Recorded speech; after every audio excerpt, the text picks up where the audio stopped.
Otherwise, you do not want to run out of ideas. You want to have enough vocabulary on any chord you play.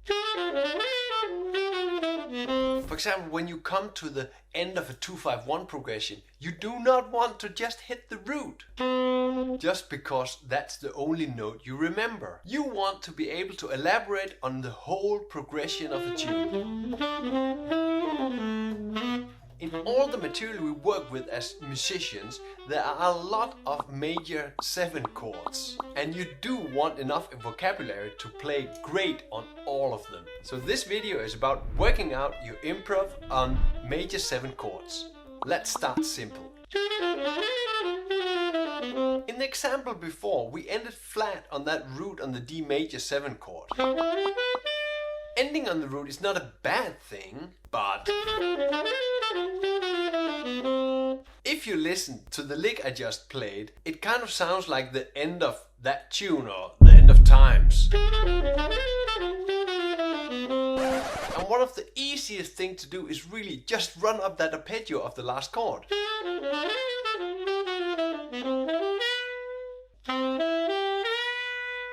Really simple exercise in learning the 7th chords, the 7 arpeggios going up, is playing these on all the tunes you know, just going up the arpeggio on all the chords. This clip is from an earlier video and you're very welcome to check this out if you want. Link is in the description. When hitting the root on the major chord at the end of a lick, the most important thing is to make it sound right. And jazz music has evolved a lot since the era of classical music. We do not really need the root to sound like the end of time when we play jazz. But Beethoven, he was really good at it.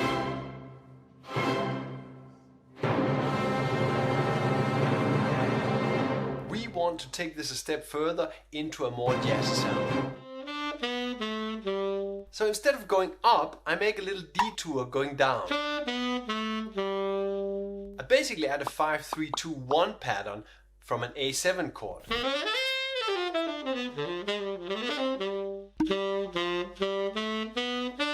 And this is very much like the Charlie Parker solo on Now's the Time. But the most important thing when I add more notes to the root chord is to hit the target note. I end on this great A at the end of this D major line. By the way, the target notes of the D major is of course the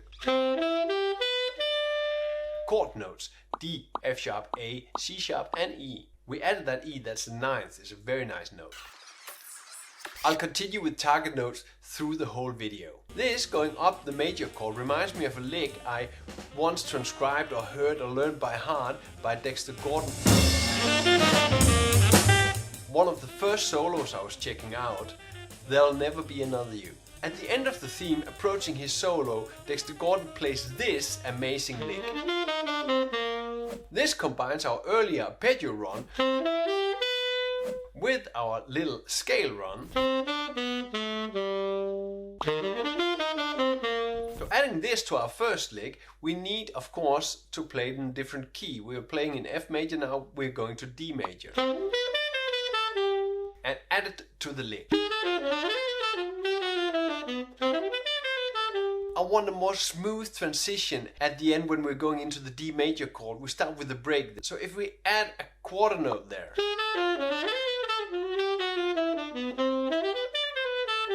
You see I made that 8th note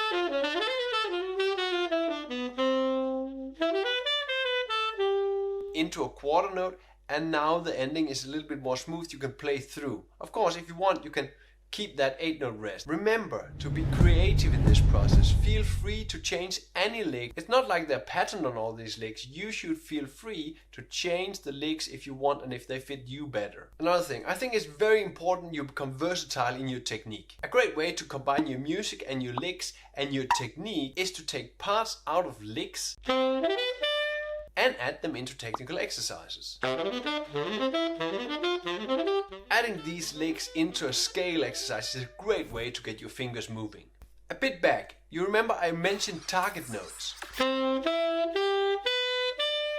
get that sound of the major chord, you need to hit the target notes of the chord you're moving to.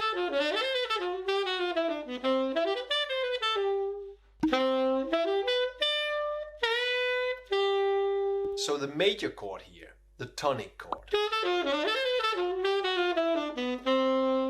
We have now hit the D, but just hitting the D was kind of a no-go. But we make that work out with adding an arpeggio up.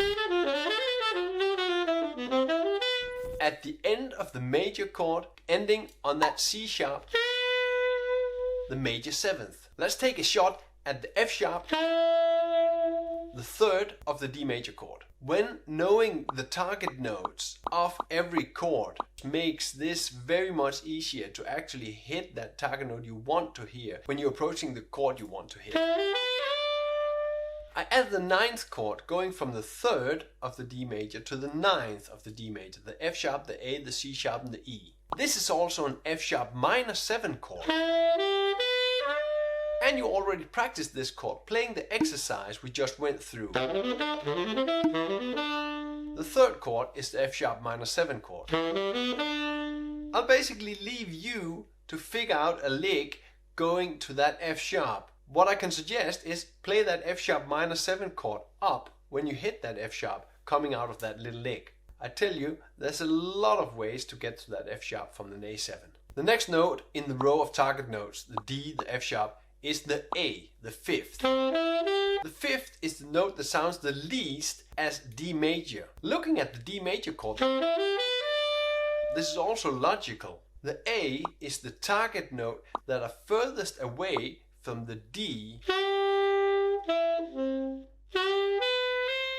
The A is the target note on the D major that's furthest away from the root, the D, also sounding the least as the root. But what Charlie Parker did was this.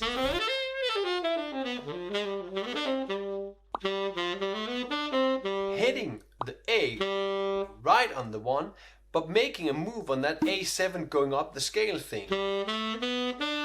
And ending playing a D and an A on the 3rd beat. In my video from last week, I go really into depth in this lick, so you can check that if you want more information on the Charlie Parker lick. The distance from the A to the D low and A to the D high is almost the same. It's only fair to add a lick going down now that we have the Charlie Parker lick moving up. This little D major lick hits all the target notes and is moving down. But it ends on that lovely B, the 6th of the D major chord. The 6th is this really unnatural, beautiful color, and you can always add the 6 on a major 7 or a major 9 chord. When I'm playing the A7 bebop scale down,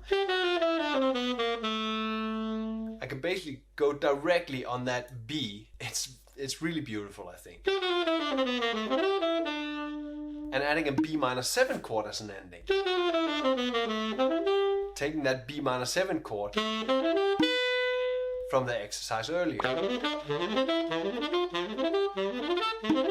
The 7th of the D major 7. The major 7 should be really easy to add to the mix. I took our beginning super lick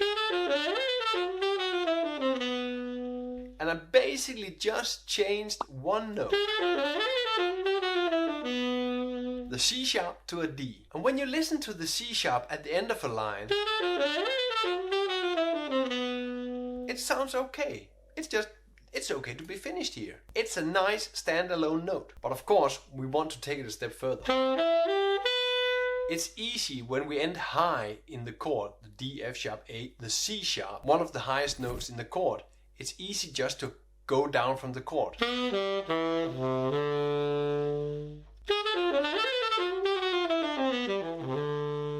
But another thing is, you're really close from the C sharp to the D going up. This means we can actually reuse our Dexter Gordon lick. Using a bit different rhythm and another position in the bar, then the full lick comes to look like this. Question to you, what major 7 lick is your favorite? And another question for you, do you have a favorite starting note when you play major 7th licks? Let me know in the comments below. If you have a little bit of extra time, take a trip to my Patreon channel, check it out. If you want to support me, you're very welcome. It helps me a lot to make these videos. Questions are always welcome, put it in the comments below. Likes, subscribes, everything is very much appreciated. And then the only thing there is to say is play music and have fun.